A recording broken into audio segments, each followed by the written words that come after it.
The crazy thing about the Don Callis deal, and again, let's be very careful with this. This is hearsay. Okay. So now I'm the director of authority, and I am just crushing it. I mean, by far, and by far, I am the most popular talent on the roster. Bigger than Jarrett's, bigger than Lex, bigger than anyone else on the card. When I came out, that place, it was like Goldberg when he was in his heyday, or Undertaker. Literally, you could not hear yourself when I came out, and it didn't matter what I said. Everyone laughed their ass off. I could have said the dumb. They were just there. So so here we are, and we're rocking and rolling. And of all things, I heard that Dusty Rhodes liked my director of authority so much that he goes, wait, I don't want to wrestle that much anymore. That's the perfect role for me. So that's when last second they had Don Callis, which again was a rib because Don Callis had not wrestled in I don't know how many years. I mean, like forever. He even told me. And they made us main event. And they knew the match was going to flop. They wanted, here's what they wanted. Jeff wanted the match to flop. He wanted it to go down as one of the worst matches ever. And he wanted me to lose the Director of Authority title all in one night. Don Callis was so freaked out. He came to me and goes, Erik, I haven't wrestled in so long. He goes, I'm not in shape.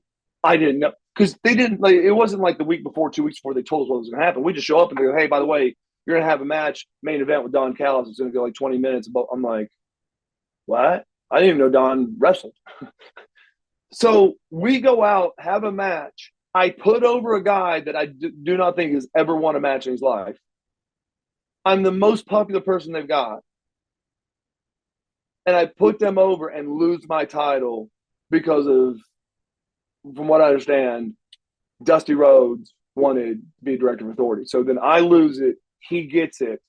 Then at the end, what ended up happening is DDP comes in and Raven's there, and me and DDP, Raven actually came up with an idea which was kind of crazy. Is that Dallas and me were best friends, which that's not crazy. Me and Dallas are great friends. You know, Dallas is probably my best friend in the world. But that some bitch has so many people that call him best friend. I might be number 99, but he's probably number one. And and literally comes up with an idea like, hey, why don't we have this? Why don't we have this angle that he slept with your wife? And I'm like, well, I don't really want to do that angle. And Dow's like, no, that's good, that's good. So we'll do it. And then what'll end up happening, he was because when as I come in, I want to work with Erik Watts. Diamond Dallas Page is coming in to TNA and says, they go, who do you want to work with? He goes, Erik Watts. Not Jeff Jarrett, not Sting, not Hogan, not no one. I want to work with Erik Watts, right? And so we did that, and I had a match with Raven. I beat Raven, and we're going to go into me and Dallas's thing. And at that time, I had to leave TNA because my divorce was finalizing. And my lawyer said, you need to get out of your contract as soon as possible, or that will be held against you when it comes to alimony and child support and shit like that. So I literally called Dixie Carter and said, ma'am, I'm sorry. And she goes, Erik, but you got X number of this and you got X number of dollars left on your agreement. And please don't leave us, but I understand. And let us just send you a check for the full amount. That's how thankful we are for you. And I go, I can't even, I don't want one more payment.